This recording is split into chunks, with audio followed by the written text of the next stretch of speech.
Hi, everyone. Welcome to tonight's episode of Revolution Radio. I'm the host, Christian Perez, and you can see me here the last Wednesday of every month hosting Revolution Radio. I want to give a special thank you to Brian, our fearless leader, the senior organizer at Revolution Radio. And if you want to pop in with me really quick, we can go over some announcements before we get into the show today. How we doing, Leah? I'm good. How are you? Doing pretty good. Leah, if you don't know, and if you should know, because, you should be watching Revolution Radio every week, every show we put out. Leah is the writer here for Revolution Radio. She's one of the big forces behind the scenes here. But doing okay today, Leah? Definitely. Yeah. Thank you so much. I'm honored to be a big force behind the scenes. I do what I can. Good. Looking forward to tonight's discussion. I'll be chatting with Sam Yang, the host of the Southpaw podcast, but there's a couple things we want to go over first, Leah. I guess number one, it's as always, we want to ask you to donate. Please donate to Revolution Radio. I believe the link is still njrevolutionradio.com/donate. If you can, please do so. If you're interested in getting involved with Revolution Radio, you can check out our editorial board. Please do that. Editorial board members are gifted all kinds of special perks, being allowed behind backstage, behind the scenes, giving us ideas for content, sitting in on editors' meetings, and so on and so forth. But there's a couple things we wanted to talk about tonight, Leah, before we jump in. Number one is the Days of Unity food drive. For anyone that's interested, you can go to daysofunity.org. March 6th, there's going to be a food drive in New Brunswick. So if you can, please get involved with that. It's definitely something we would like everyone to help out with. New Jersey Revolution Radio is about helping. It's about activism. So if you can give a little food money, please do so. There it is right there. Brian putting up the post, daysofunity.org. Thank you, Brian. What else is there to talk about, Leah? There was a couple more announcements that we had to make. Oh, man. Well, I believe that we are going to be starting with Texas and all the stuff that's going on there. Oh, yeah. So we want to talk about Texas. So the first thing I want to preface what I say by saying this is, like, I get it. We here at Revolution Radio, we get it. We know that there's a lot of people in Texas that voted for Ted Cruz and that goofy lieutenant governor and whoever that mayor of Colorado City, Texas, were, who the ex-mayor of Colorado City, Texas, whoever the heck he is. But we are very much aware that a lot of the suffering caused in Texas is like, there's this trend among a lot of liberals the past week or so to kind of mock people in Texas and their suffering because it's a red state. And I see that as an absolute shame. We've had 58 people die, 58 lives lost as a result of, just mismanagement, poor infrastructure, an outdated, underfunded, sloppy shop of an electrical grid. And we see them scrambling to solve this problem. There's no infrastructure to shovel the snow. They don't have plows. They don't have shovels. And then, of course, the great senator from Texas, Ted Cruz, decided to tuck tail and run to Cancun, Mexico. Did you hear about that, Leah? Of course. I mean, who didn't hear about that? It's great. I'm just thinking about, imagine this man was president. I mean, I feel like if he was ever going to be president one day, hopefully this ruined it, if it wasn't ruined already. I mean, he's just amazing. Fearless leader, truly. Yeah, I mean, it's a shame. There's all these people, of course, conservative talking heads, hacks, creeping out of the woodwork, trying to defend him, saying, well, what could he have done? He literally could have done anything other than get on a plane and leave the country. He could have been shoveling snow. Tim Boyd, there was Darryl posted it. Tim Boyd is the ex-mayor of Colorado Springs, Texas. Yeah, I mean, this is the guy, along with the lieutenant governor, who said, look, you're on your own. The government doesn't owe you anything. It's a fundamental difference of the role of government. This is the difference between the right wing and the left wing. So 58 people are dead. Millions of people are without power, without water, without energy, without heat. And the Republican Party's answer is you're on your own. Or they just pack up and leave the country. So for anyone worried about climate change, what our political leaders are going to be doing, business leaders are going to be doing in the future, you just got a glimpse of that, packing up and leaving. Ted Cruz could have been raising money. Alexandria Ocasio-Cortez from the Bronx is raising money. He could have been calling people up. He could have been shoveling snow himself. He could have been tweeting. He literally could have done anything as long as he stayed in Texas and pretended to lead. But unfortunately, we see that he couldn't do that. And like you said, Leah, I hope that this absolutely annihilates his chances of becoming president of the United States. Personally, I can't stand Ted Cruz. Yeah. I mean, after what we've seen Ken hold office, who knows? But yeah, I just think it's so funny. After they called him out, he was doing some social media work, like pictures of him handing out water bottles, videos of him lifting rugs, carrying them out of houses. But I just think it's so silly. And also, conservative media is now trying to blame wind turbines for the lack of energy. But you see, it's either you have the Green New Deal or you don't. And we don't have it. So why are you complaining about it? They're trying to make it as if that's to blame, but that's not what we have. I've heard different numbers, but I heard literally that green energy only makes up at most, I'll say, about 20% of the electrical power in the state of Texas. Now, these are also wind turbines that they cut corners on. They weren't necessarily built to work in winter. Now they can work in winter. We see wind turbines in Antarctica working in freezing temperature, right? But rather than blame the fact that they were cutting corners, the GOP in Texas, rather than blame the fact that they have poor leadership, greedy leadership, for-profit leadership, they're blaming the Green New Deal. And thankfully, people are calling it out for what it is. It's silly, it's ignorant, and it's just more right-wing, more misinformation. But moving on to more right-wing misinformation, unfortunately this week, we also reached 500,000, 500,000 COVID deaths in the United States of America. 500,000 deaths. Now, I'm of the opinion that the overwhelming majority of those deaths could have been prevented if we had, again, better leadership in this country. I'm not saying the Democratic Party is the solution to all our problems, because I don't think they are, but the Republican Party has shown consistently in the past year alone that they are unable to handle natural disasters, that when it hits the fan, that they're nowhere to be found. Donald Trump wanted all the praise, but none of the responsibility. He left all the states on their own. We see the leadership in Texas just melting away. So this is Republican leadership. This is what we can expect from the Republican Party moving forward, whether it's pandemics, whether it's natural disasters. It's for them to pack up and run away. But there's one more point I wanted to get to before we jumped into tonight's show, and it is the Conservative Political Action Conference, also known as CPAC. I don't know if you're familiar with them, Leah. Have you heard of them before? This is actually, fortunately, or I don't know, my first. I would say fortunately. Yeah, my first time you heard of it? time that I've heard of it. Yeah. Yeah. So what it is all the right-wing characters, everybody coming out of the woodwork, all the mutants, all the roaches, just all the white supremacists, all the bigots get together in one place every year, and it's called the Conservative Political Action Conference. It's this giant conference that all the Republicans go to, and believe it or not, the big I don't want to say, I guess the theme this year that they're going with, the title of the conference this year is, I have it there, America Uncanceled. Because not natural disasters, not the pandemic, not systemic racism, not the inherent failures of capitalism, not our endless wars abroad. Those are not the problems facing society. The biggest problem facing society is conservatives are being canceled. Now, when conservatives complain about being canceled, what they're really saying is they don't like the fact that they're being held accountable, or that there's consequences for their actions. So again, the wine fest, the victimization fest is going to be called America Uncanceled. But the best thing about all this is the fact that they've already canceled one of their speakers. Mm-hmm. So the right wing is known to, here we go. Thank you, Leah. Here we go. So CPAC 2020. We have just learned that someone we invited to CPAC has expressed reprehensible views that have no home with our conference or our organization. The individual will not be participating at our conference. And, somebody snarkily comments, so you canceled someone from an event you were calling America Uncanceled. So look, this is who the right wing is. They trade in white supremacy, they trade in racism, they trade in sexism, homophobia, xenophobia, all the evils of the world.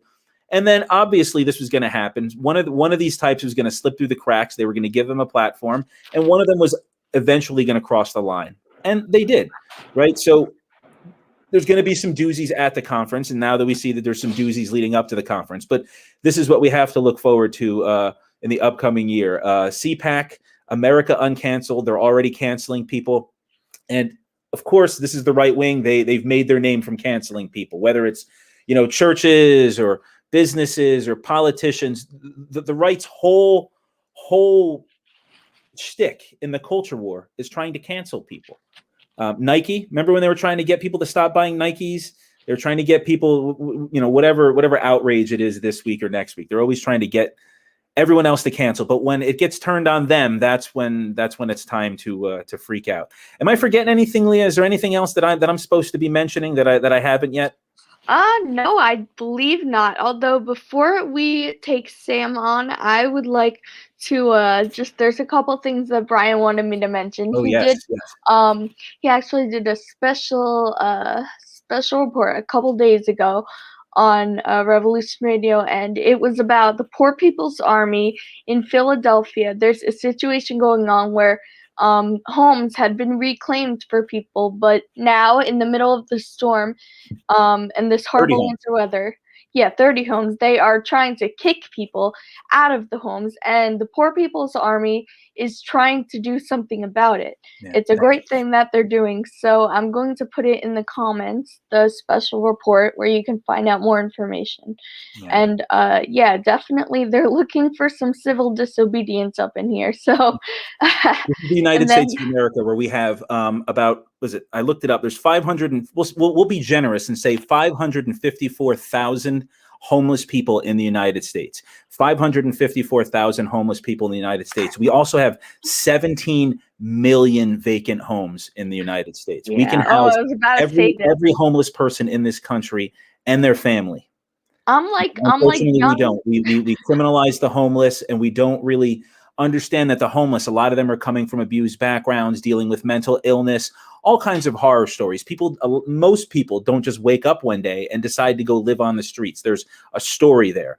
And unfortunately, we're not big in this country with understanding people's stories. We're very big at judging people and writing them off. I think there was one more thing we had to mention, Leah. Yes. So there is going to be a Know Your Rights Zoom teach-in tomorrow, Thursday, February 25th, 7 to 9 p.m. It's sponsored by the Up Against the Law Legal Collective, as well as the Poor People's Party, and it's a really good thing, and you can go there to learn. So that's going to be tomorrow night, and I'm going to put that up on the stream. Yeah, sounds good. The Know Your Rights Zoom teach-in. Poor People's Economic Human Rights Campaign, the Green Party of Philadelphia, and the Black Alliance for Peace. Come check it out. It's Black History Month. The Up Against the Law Legal Collective will lead the discussion. It doesn't hurt to educate yourself and to know your rights. New Jersey Revolution Radio is all about getting that information out there. What was I going to say? So I guess forming a segue into the next section, I want to ask about how old would you say social media is, Leah? Oh dear. For me, I'm thinking I was a freshman as an undergrad, so MySpace, Mi Gente, something would 17 years old be realistic? Honestly, I was starting to think maybe around 20-ish. 17 is 20-ish, so yeah. It's social media is 17 years old. It hasn't been around that long. And in that time, conservatives have freaked out enough to deem it the number one threat to this country. Why? Because we talk about social media. What is the problem with social media? And I touched on this in episode 49 of the Southpaw podcast when I was a guest on Sam's podcast.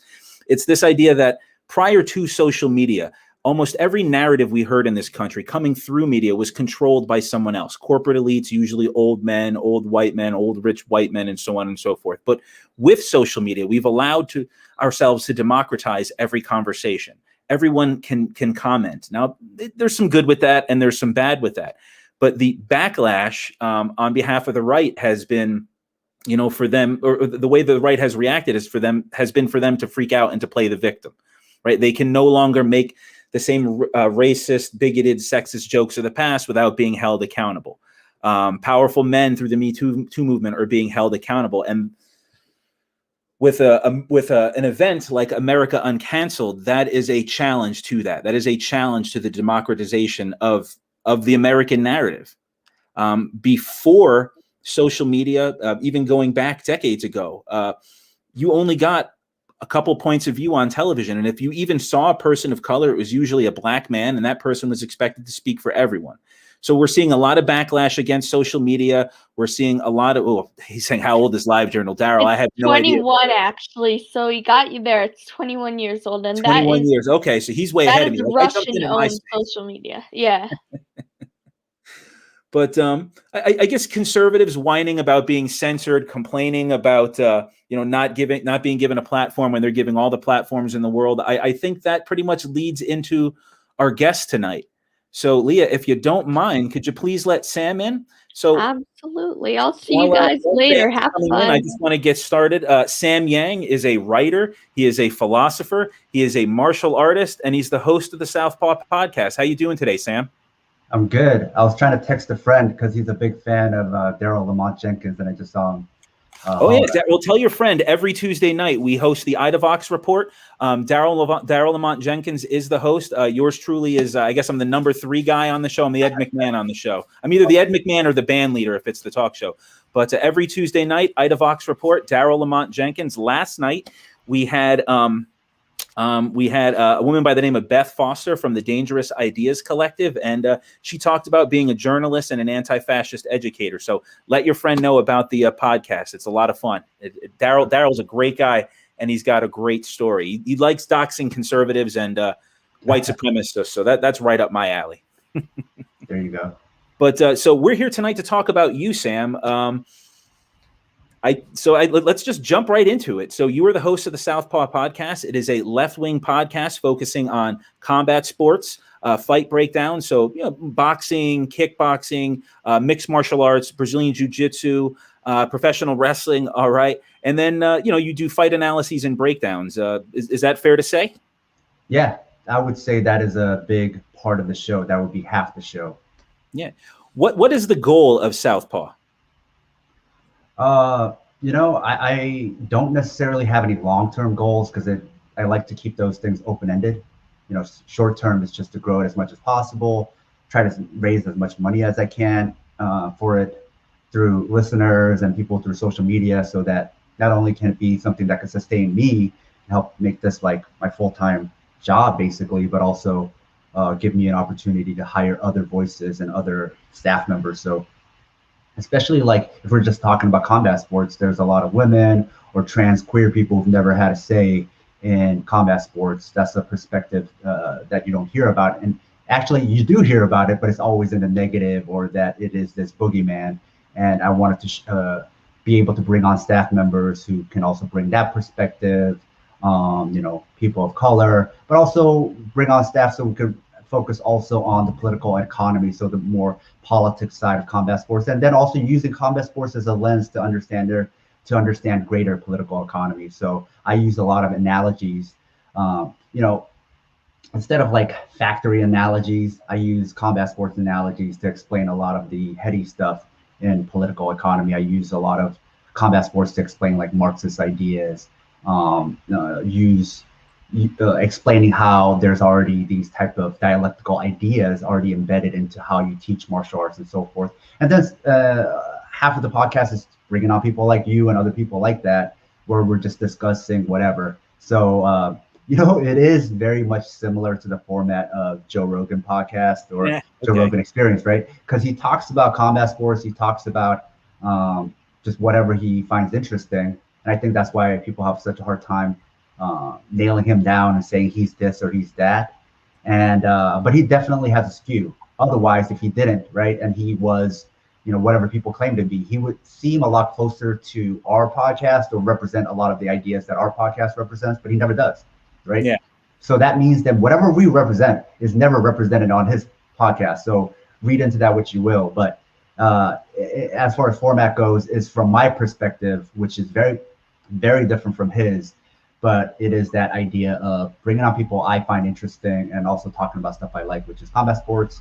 But also I skew younger than him, but also I'm much, let's say, less into the alpha male, toxic masculinity stuff that he's into. So, he might find things like anime or pro wrestling or things like that dumb or beneath him, which later recently started softening up on, just because he's so much into the algorithm and he sees those things get clicks. But those are things that I don't have to try to be into. I've always been into anime. I've always been into pro wrestling, K-pop. So it's like it is much more modern, current, and much more representative. Even though I'm not that young, much more representative of the interests of the young left. So I would say a lot of the listeners don't even like combat sports. They just listen for other reasons.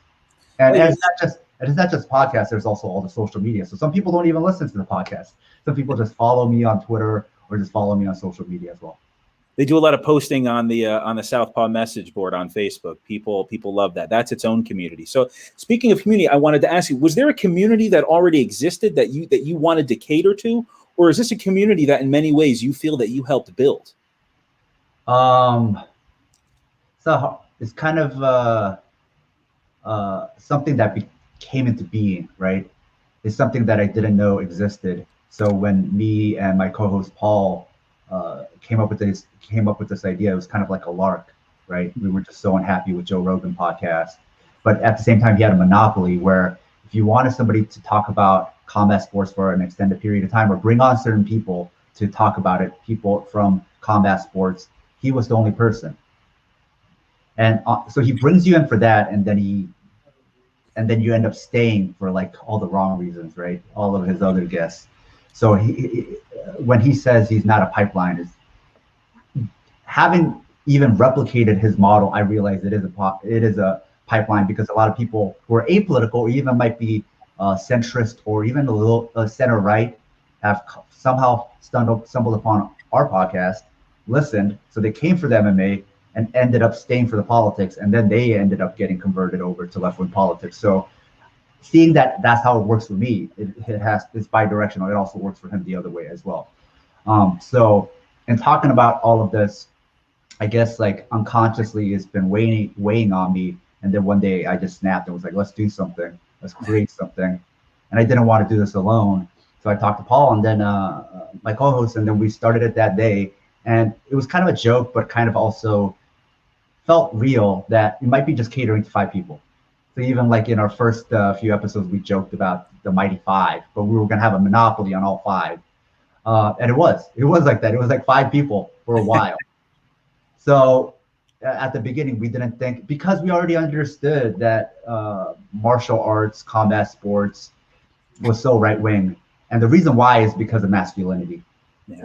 Whether people believe in, there's a lot of orientalizing, which is its own problem. Oh, yeah. But whether they believe in all this like mystical beliefs about Eastern, whatever, people floating in the clouds or whatever. Fireballs. Yeah. Even those people still come to martial arts because of this idea of masculinity. They want to be tough guys, right? They just want to be an enlightened tough guy. Yeah, right? Just different views of tough guys. And so then because of that tough guy, like I guess, vector, a lot of right-wing politics gets mixed into it. So we didn't know how many people were interested in this kind of stuff who were into left-wing politics. So we hedged it. We thought it would be 5. It was 5 for a while, and then it grew. It didn't grow like organically, like little by little. It was like nothing. And then I think starting with George Floyd and all the protests last summer is when it really started exploding. So yeah. I think that's when a lot of people started joining in and thinking about this. Because I think for them, why would they care about this? Because they basically consider there's no point in left-wing politics in combat sports because none of this is right-wing. And then they realize, oh, crap, all along, this has all been right-wing. So maybe we do need that. So even people who've been aware of us didn't think there was a need, so they didn't bother listening to us. And then they realized, no, there is. They've been so conditioned and indoctrinated into right-wing thinking that they didn't know what their default was right-wing. So I think a lot of people came on during that time. And then from that, I met more people who were saying that they were thinking about doing something like this, or there have been attempts at this in the past, or maybe there is stuff like this. Like I found out about other groups, other pages, other organizations, but they're not quite like us because, like I said, I tend to skew a younger audience. A lot of the stuff were like still very much left wing, but still very much entrenched in orientalizing a lot of like these ideas of mystical Buddha beliefs.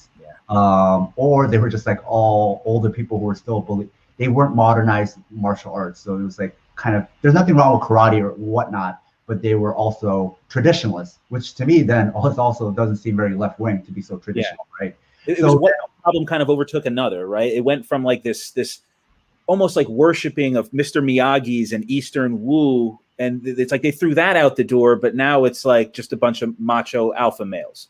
Yeah. It's like out of the frying pan into the fire. It's kind of like a libertarian who gets rid of religion, but then decides to worship the free market. It's like, you're not really better off, pal. Yeah. So we never found anything quite like this. So I would say there's been attempts at that. There's other organizations that are much older than us that I would say is adjacent to this, but nothing as open-ended and nothing as broad-based as this. And I would even say left-wing that isn't woo-woo or that isn't problematic, and that they were very much still like catered around, like, let's say it was just martial arts for Black radicals only, or maybe for just Asian radicals only, right? And so nothing quite like us, if that makes sense. No, I mean, that does make sense. I was in a Jewish fraternity in college, right? So racism, white supremacy excludes certain groups from any number of institutions or organizations. So that's going to force them to create their own organization. So, Chinese people are excluded in society. East Asians are excluded. They go underground. They form their own martial arts communities. African Americans form their own martial arts schools. Was there a particular aha moment for you? Like, was there a certain Joe Rogan episode you were listening to where you were just like, I can't anymore? Was there like a straw that broke the camel's back where you're like, no, I got to do this podcast. This is just not sufficient. I think it was, I'm really into strategies and techniques in martial arts, and especially in combat sports. So I like listening to all the nerdy stuff when they bring on a coach and they break down like what they were thinking, how they strategized against an opponent, things like that. I'm much more interested in that than like the motivational aspect, like dig deep, like Teddy Atlas. Like, I can't stand him because all of his stuff, the famed boxing trainer, he's his record speaks for itself. Yeah. The people he's trained speaks for itself. But if you ever listen to him or see how he coaches, he's less of a strategist and much more of a motivational person. He's going to tell you you're a fireman, right? I'm not so much interested in that. And so I think Rogan had brought on a coach who I wanted to listen to. And in the middle of breaking down stuff, Rogan also started talking to this person randomly about like Ben Shapiro and Dave Rubin. I think those were the two people. And it's like, I think that was what finally got to me. I think unconsciously and consciously, actually, like I've been getting annoyed by him, or not even annoyed. I didn't like him already. Yeah. I felt like, but I wanted to consume stuff about mixed martial arts. And this was before like a lot of the newer MMA podcasts like Ariel Helwani showed up, right? It was just him. So I was like, how do I just listen to this stuff without all the Joe Rogan stuff? Like, why would he randomly ask a coach about these other people and then pull them into this like right-wing rabbit hole live in front of me? How do I avoid all this stuff? And I think that's when I was like, I guess the only way is DIY. Like, we got to do it ourselves. Yeah, I love the idea. So you're really good at choking people. What are your thoughts on institutional racism? It's like, wait, where's the transition there? And like one of the ways Joe Rogan can protect himself is, for every, joke of a Jordan Peterson or a goof like Dave Rubin that he brings on, eventually he brings on a Cornel West, he brings on a Bernie Sanders, and those are his most popular episodes. And I sit there sometimes and I laugh as I'm watching the headlines online, and I'm like, Sam has been doing this for over a year or two now. Yeah. Right. Like he has a couple, he brings on a couple left-wingers, prominent left-wingers as tokens, almost as giveaways. And then he's praised for that. And I'm like, Sam has been doing this for some time now. I mean, you're like, he sticks his toe in it and you're totally submerged. You would think, right? If that's the stuff, that's the only episodes people like, then why did he listen to him? Just come to me, right? Yeah, right. That's what I'm saying. I'm like, you can just trim the fat. We can cut out the middleman, go right to Sam, and check out episode 49 while you're at it. It's cool. It'll be a good one.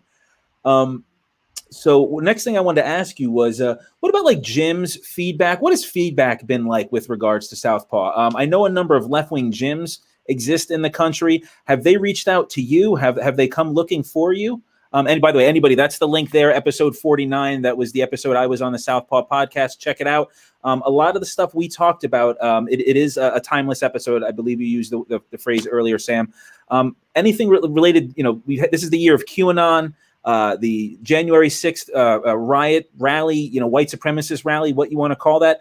That episode, that really good conversation we had is very much related to everything going on right now with QAnon, with the rise of Trumpism, and with Gina Carano, as we'll talk about. I would like to address her in a few, her recent blunder. Talk about going from the penthouse to the outhouse, going from Disney and Lucasfilm all the way to Ben Shapiro, making movies in Ben Shapiro's basement. Like, oh man, that's a drop. I don't even know how to get to that. But before I get to that, I wanted to ask you, how long have you been training martial arts, Sam? Oh man, I think I was 6 when I started my 6? first class. But to touch upon something before we move on too quickly, about your episode, actually, the reason why I'm so open-ended about what Southpaw is and don't necessarily have goals is because I keep learning new things and it keeps changing what Southpaw is supposed to be and what it's becoming, right? Going back to Joe Rogan, I don't think he knew what he was going to become, and then he's become this bigger than. So because of that, I think he uses plausible deniability, whereas I'm very open to what I'm becoming and trying to be accountable and thinking about it. So instead of like saying this is what we are, whatever else you think we are, I'm not going to deny anything. I'm still trying to understand what we're becoming. But with that said, early on, because of combat sports, I saw a window into mainstream politics, but like 2 years ahead or 3 years ahead. So reason why I wanted to bring you on was because I already saw through mixed martial arts and combat sports that QAnon and conspiracy theories was going to blow up huge in the mainstream politics. So when I was telling people like QAnon is going to be huge, nobody was believing me. Yeah. But not just because MMA people were talking about QAnon, but having followed MMA for so long, so many political things happen in MMA first, and then it moves to the mainstream. Like Donald Trump was big in MMA before everybody started to believe that this guy was going to become president. And a lot of people even didn't believe it until it happened, right? And even afterwards, they didn't believe it. And maybe even to the day that he lost the election, they still didn't comprehend that he was our president.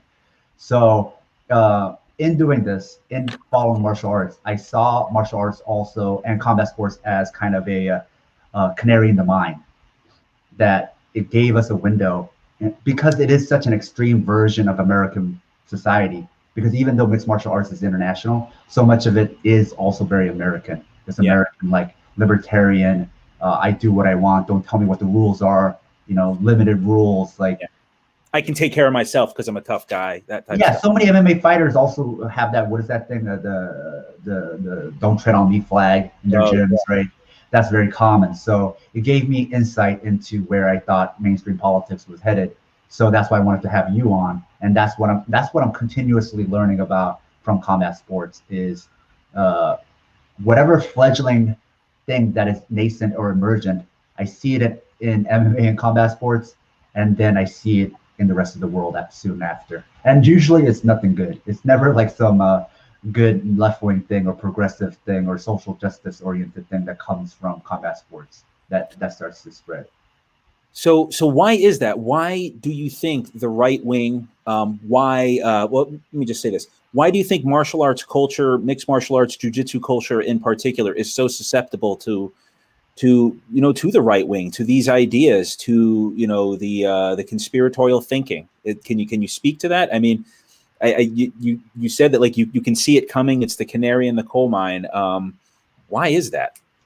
Well, one of those reasons I already addressed with masculinity, right? I think that's a huge part of it, where masculinity is so much of masculinity is about competition. About when people say alpha, they just mean being number one. And so being number one, competition is very capitalistic ideas, right? And so you'll also hear a lot of evolution, like analogies in MMA and combat sports, which you also hear about in libertarian or anarcho-capitalistic, economic ideas. They often like to quote evolution, right? So, and even like the mixed martial arts like tournament idea, it's like this: there can be only one, right? So all these things. So I don't think people see masculinity as this bridge to competition, to like being number one. But masculinity, when I break it down like that, then it is very parallel to right-wing ideas or capitalism. So that's why I think a lot of them also like pyramid schemes, right? Pyramid schemes and multi-level marketing is also very popular in combat sports. There's always people, not even like fighters, a lot of fighters, but also people at the gym will always try to sell you some kind of, not sell you just a product, but get you to sign up underneath them. Like also QAnon. QAnon, there's wherever there's QAnon, there's also multi-level marketing. They're always going to try to sign you up underneath them for something, right? There's always a gimmick that they're trying to sell you. Who are some of the biggest offenders that you could name or that you could point out in martial arts culture right now, spreading misinformation, just being right-wing assholes? Like I don't know any other way to put it. I know. Well, I guess I'll kind of answer my own question right off the bat. When I first saw the first UFC, this is, everybody says it, seeing tiny Royce Gracie, short brown guy, like kind of like me, just annihilate these big guys. I totally bought into everything. I bought into, Grandmaster Helio Gracie, saving the girl from the shark infested waters, and Helio Gracie challenging what was it? Ray Zulu, challenging all the big black evil Ray Zulu. And then you realize years later that all those stories were changed, right? Like, did Helio Gracie really jump in the shark infested water to save somebody? When you think of like the old jiu-jitsu versus luta libre battles, those were all just poor black communities that like these white Brazilians were just rumbling with all the time. Yeah, so you see me online always apologizing to people because I always have to shatter their conceptions of hero worship. I'm like, I'm sorry, man. I'm gonna have to do this to you. So you remember this? I had a John Lewis quote, like this whole page that he did. I think he's a Cesar Gracie guy, early MMA, like late '90s MMA. Before MMA really got regulated. He had this really good quote. It was like a page long on the invincible fighter. And I had it on my wall for years and I always felt good and motivated. And then like I find it and I take a picture of it and I put it on the Southpaw message board and they're like, he's a QAnon right-wing asshole. I was like, oh, well, there go the past 10 years of motivation of my life. I said, there goes John Lewis. And I haven't looked at it since. But any particular Gracies you could talk about, any particular mixed martial artists that we could mention that are kind of the biggest offenders? Well, I mean, to go back to your previous question about why are people so susceptible, it goes right there to one of the biggest combat sports influences, what some people call the father of mixed martial arts, right? Helio Gracie. And you look at the Gracies, the history of it, and it is also the history of Brazilian fascism. So you go back and there was an early fascist party, like literal fascist party called the Integralist Party, which is actually now getting popular again in Brazil. And you see them, raising their hands up, like, doing the Hail Hitler signs. Yeah. So that's getting popular, but he was one of the founding members of it. And so even at its roots, Brazilian Jiu-Jitsu was never even like in mythology, this bottom-up martial arts. It was always a martial art for the ruling class. And it was also a martial art for white supremacy. So a lot of people get confused because you just talked about the brown guy, Royce Gracie, and they think Latin America, South America, there can be no white supremacy. They're all brown. But I would say that's like, America in its own way is so white supremacist that they can't even fathom a white person from Latin America. And it's like, no, there's racism there. There's Asians. There's actually one of the biggest Japanese populations outside of Japan is in Brazil. Same thing with Koreans. A huge Jewish population. Huh? Antonio Inoki. That's how he got the name Antonio. He was found in Brazil by the Korean Japanese wrestling champion Rikidozan. He was he was ethnic Korean, born in occupied Korea, swindled people into thinking he was Japanese, became the biggest Japanese wrestler they had, goes to Brazil, sees a discus, a track star named Antonio Inoki, and then Inoki becomes the biggest wrestler in Japanese wrestling history. But that's how he got the name Antonio. Antonio is not a Japanese name.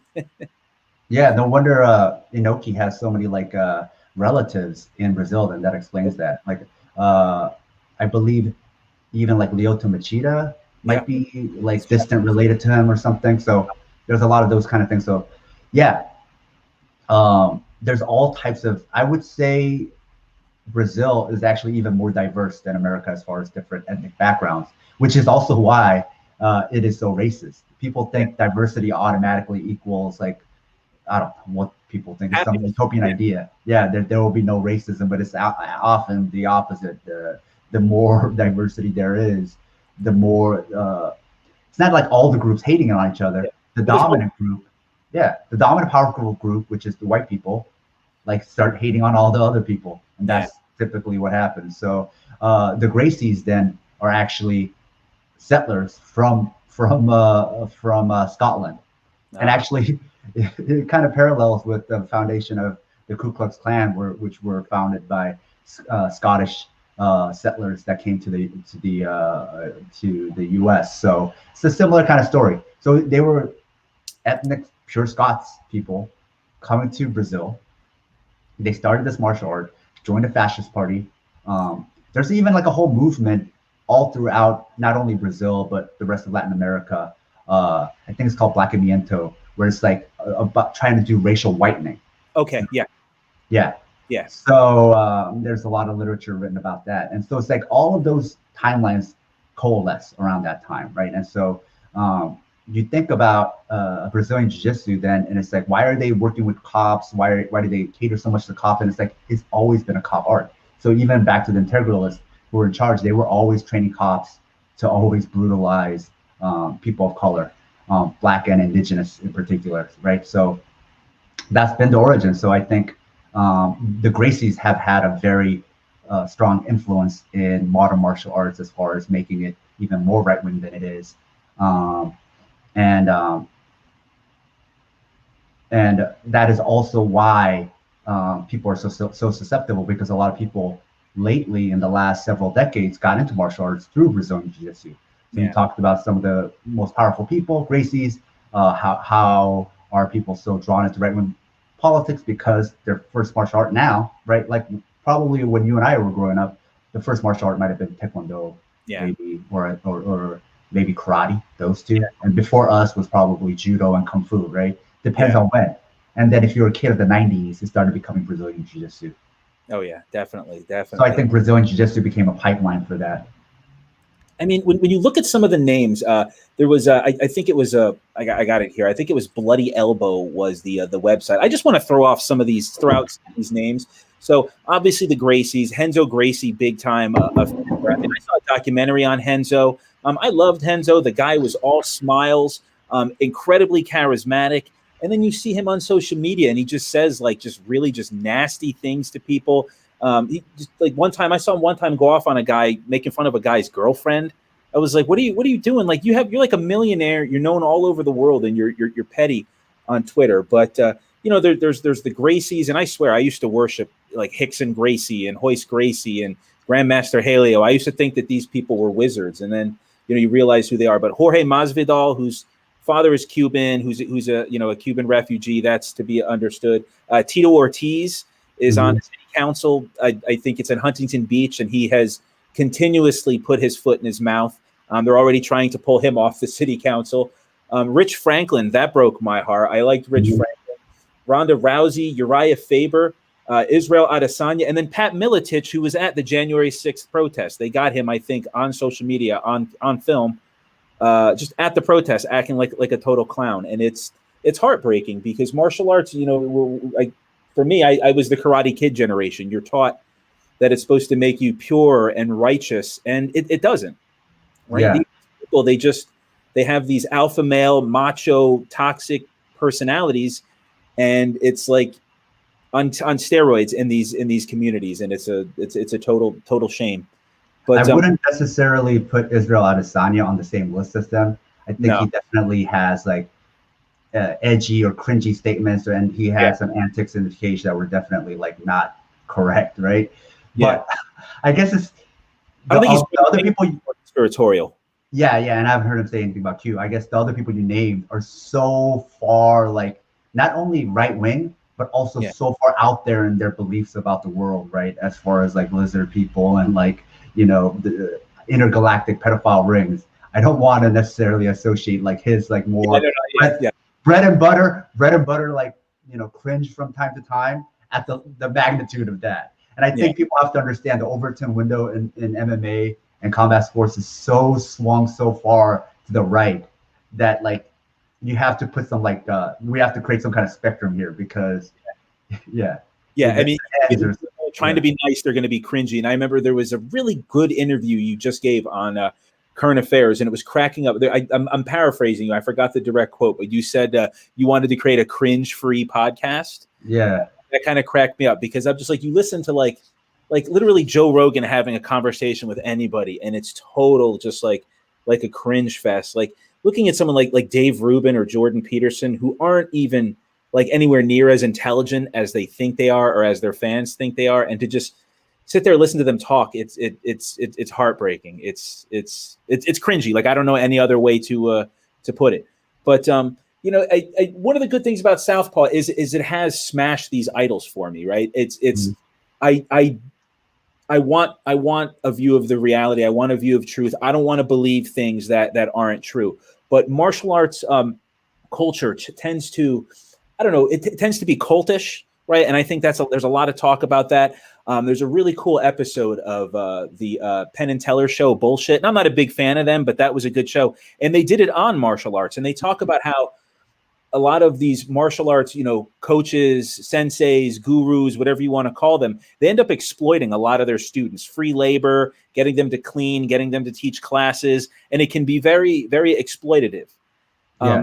So I want to ask you, like, because there are parents that watch this show, there are young people that watch this show, and yes, there are people who are interested in combat sports that are watching this show now. What can you describe like an ideal teacher, an ideal instructor? Like if you had a magic wand and you could design, you know, some kids walk into a gym and you can design the perfect instructor. Like could you articulate some points what you would look for? You know, some people just send their kids into gyms not realizing what they're getting into. There's not a lot of standards. There's not a lot of government oversight. But for you as a parent, as a lifelong martial artist, as an educator and a writer, somebody who's very much in that culture, what are some tenets, some points you could describe in an ideal instructor? I think their principles should be apparent in how they run their business. So I think the moment you walk in, you want, number one, transparency. So even from the website, I'm not just talking about price. That's like secondary to this. I mean, price is going to be a barrier to entry as far as you come in or not. But if we're just talking about safety, then you have to think about transparency. So from the website, are they listing like what their rules are? Not just for, I'm not talking about just for the students, what the code of conduct is for the teachers, for the instructors, right? Like what rights you have as a student, what rights you have as a parent. When you walk in also, are there cameras around? Meaning, I'm not talking about for theft, I'm talking about cameras, because if the owner is not around, or even for the owner, like, so that there's documentation and there's always an eye, especially when you're dealing with children, that there's an eye watching, that things are transparent, and there's no point in the gym where you're teaching a class and you could do something but you only have witnesses to fall on, which might be kids. You want to make sure there's more than that.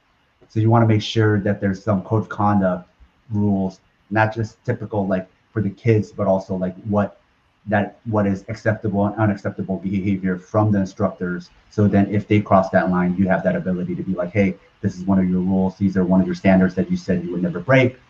The teacher has transgressed that, or my kid brought up some concerns, and it made me worried that something was going on, and then the owner or the instructor themselves can like talk about it. So whenever you're working with children, it should be the same rules as working with kids in any class and environment, right?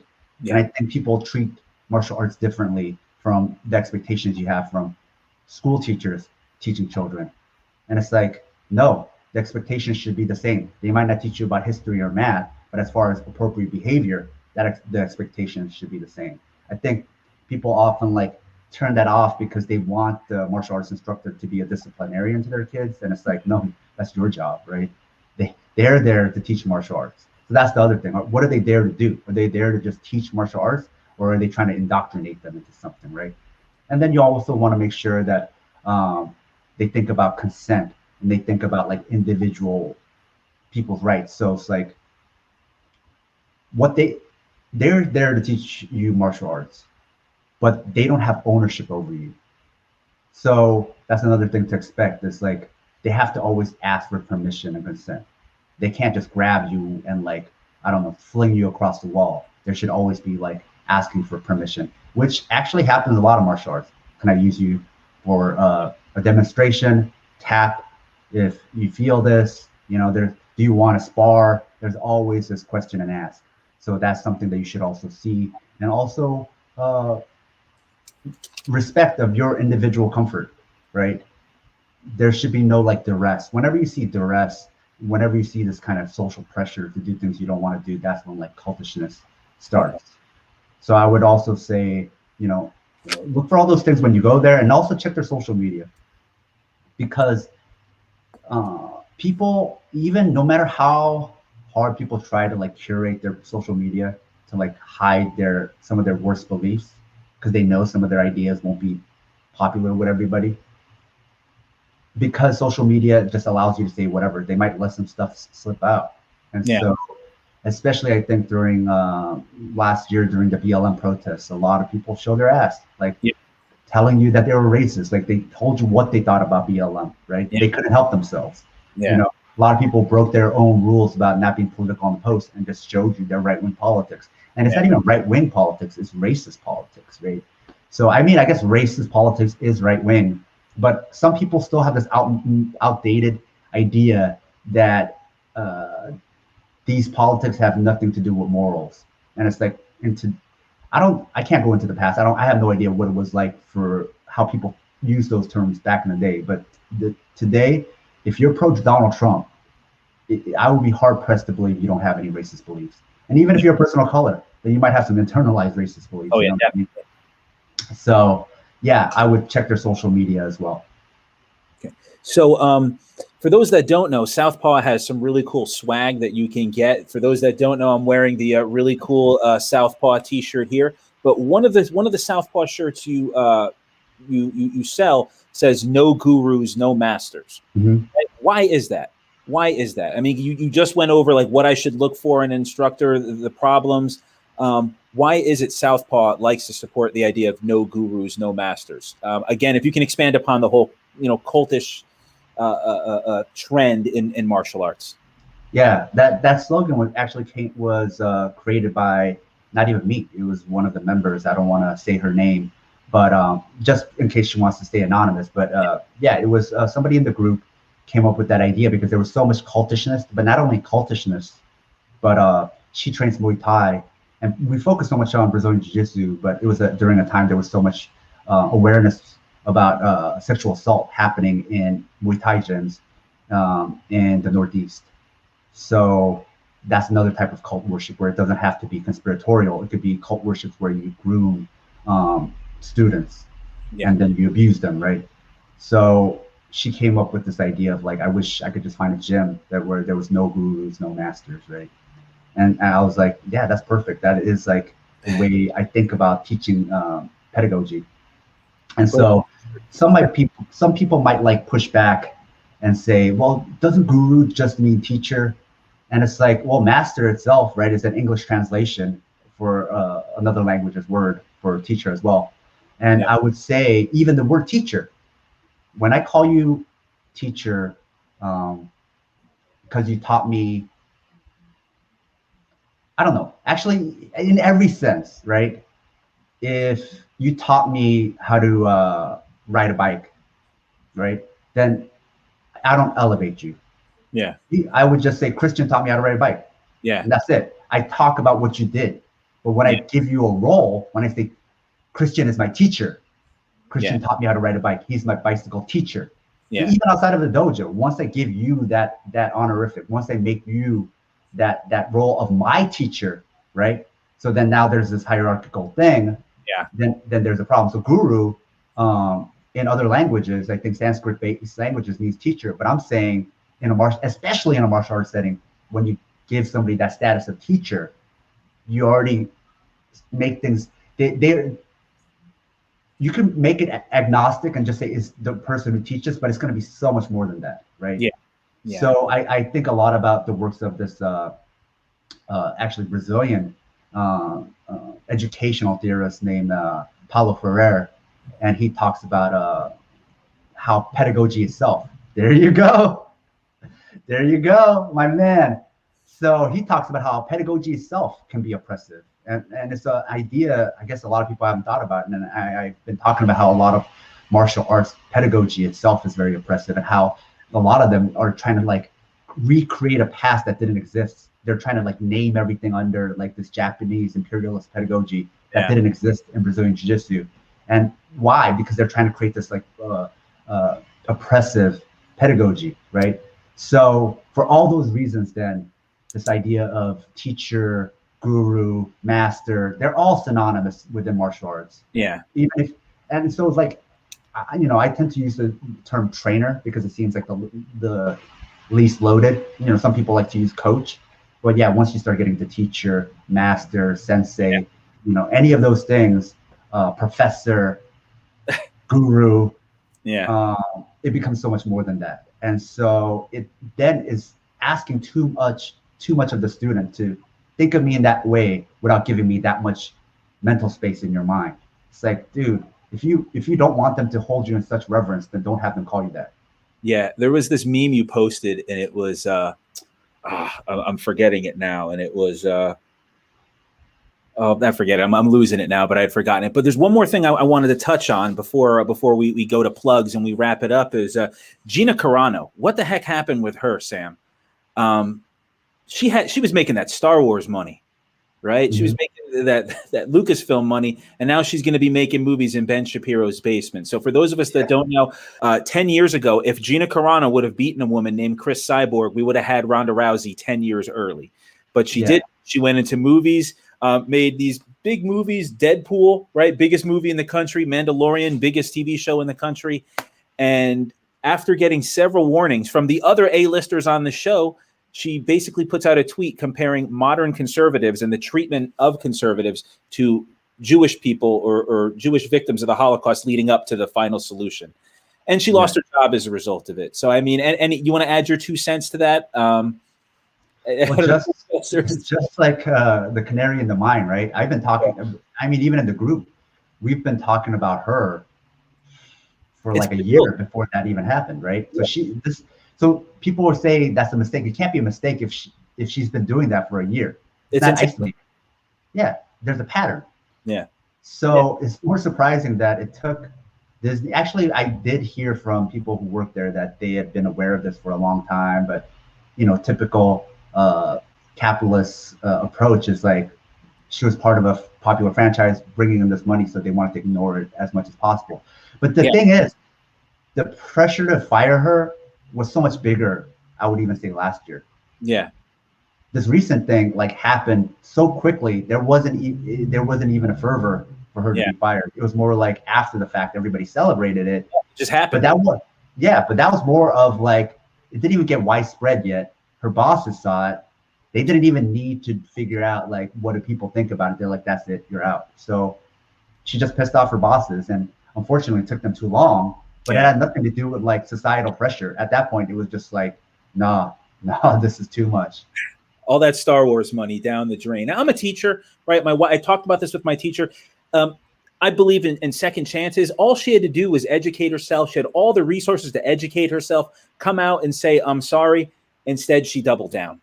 And the very people who trashed her character, trashed the toughness and so-called masculinity of her character are now the very same people trying to defend her. I mean, but that's the right wing. Sam, I could talk to you all day, every day about martial arts, about pro wrestling. One of these days, we actually got to have a conversation about wrestling.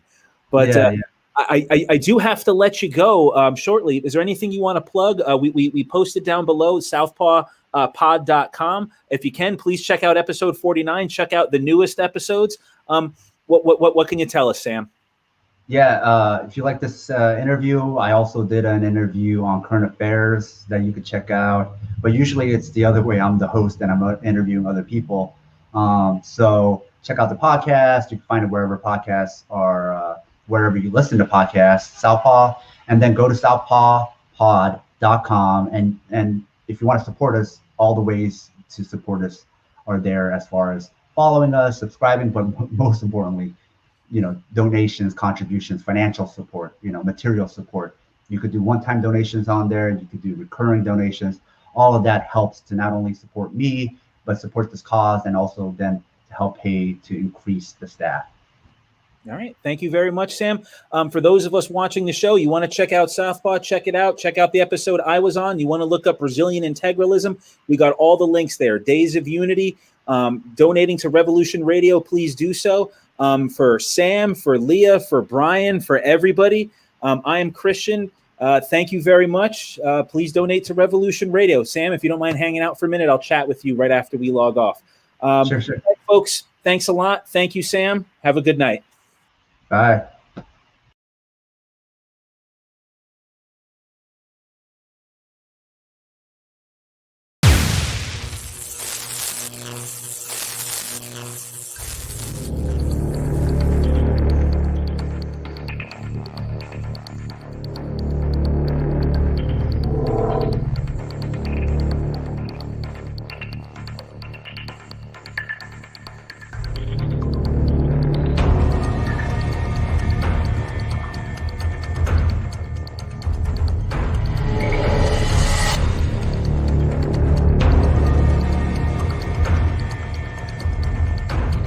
Thrown against the car, handcuffed, and that's what happened last night.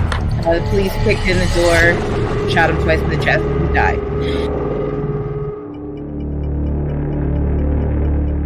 Before you knew it, we had 500 families. We had over 100 volunteers calling us. We were on the phone constantly.